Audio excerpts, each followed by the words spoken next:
And just like that, it's January the 9th.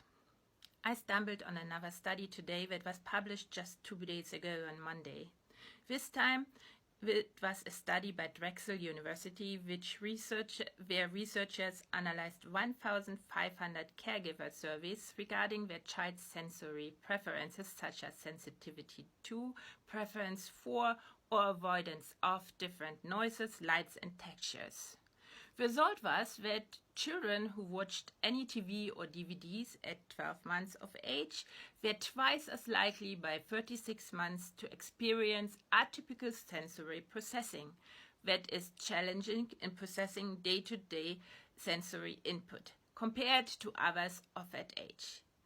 This follows another study by Drexel showing the impact of screen time on kids' speech, hearing, feeling, and thinking, and yet another study out of Japan that has shown that screen time for 1-year-olds is associated with developmental delays in problem solving and communication as early as age 2 and 4.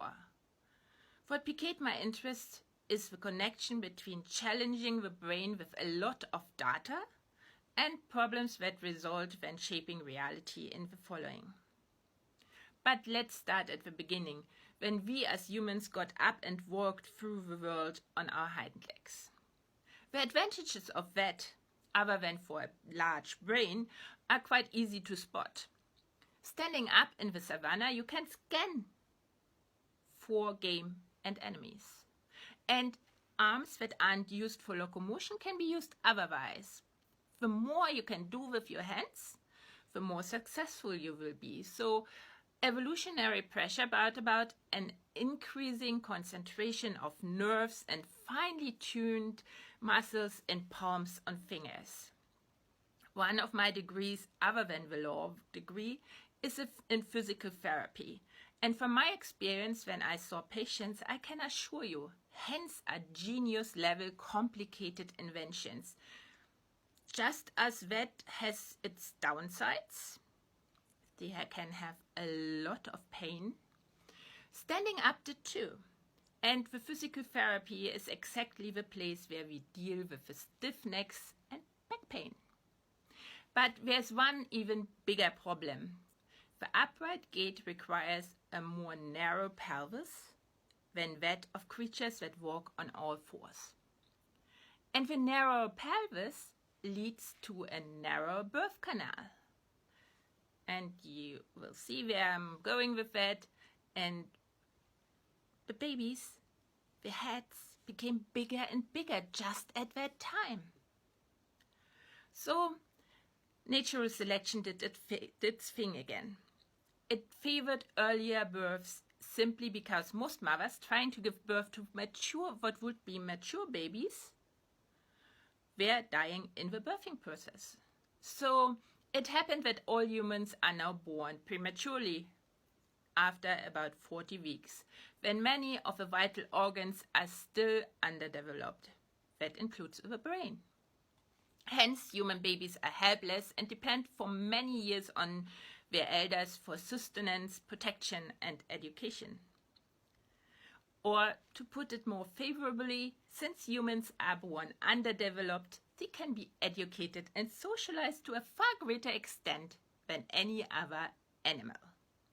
What does education, development, however you want to describe it, mean? It always involves the rewiring of the brain. There are 3 big boosts until age 1, around age 5 or 6, when the kids run around with their scratched knees, as the rewiring affects their balance and motor skills, and puberty, when everything is knocked over the head again in the brain, and the kids really are non-compos mentis, not fully sane. This, by the way, is the unbeatable scientific argument why no one until the age of 21 should be judged as an adult. 1 second you can talk to a teen about rocket science or artificial intelligence, large language models or whatever, and the next moment this teen doesn't even know how to lace their ties anymore. Consequential thinking is the last part that develops with the prefrontal cortex, the one from yesterday that we tried to block out with alcohol.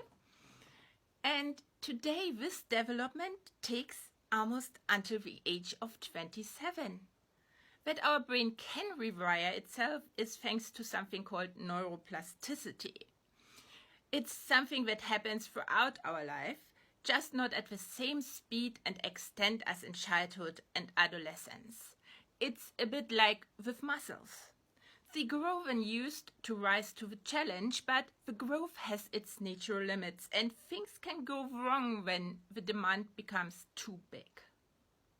For a baby's brain, even an hour TV is too much and things can go awry in the wiring works. But our brain has its limits too, and we react not unlike a toddler after a while, with atypical sensory processing, impact on our feelings and thinkings, and problems with communication and problem solving. But the world is what the world is, and if we don't plan to spend the rest of our days in an isolated cave, we have to help our brains to rewire in such a way that it can better handle the influx of constant information. So use my prompts, people. Oh, and as an aside, protect yourself from COVID that is rampant right now. Studies have shown that the virus in the brain leads to a fusion of neurons that then can't rewire themselves anymore or do any other work, and you don't want that.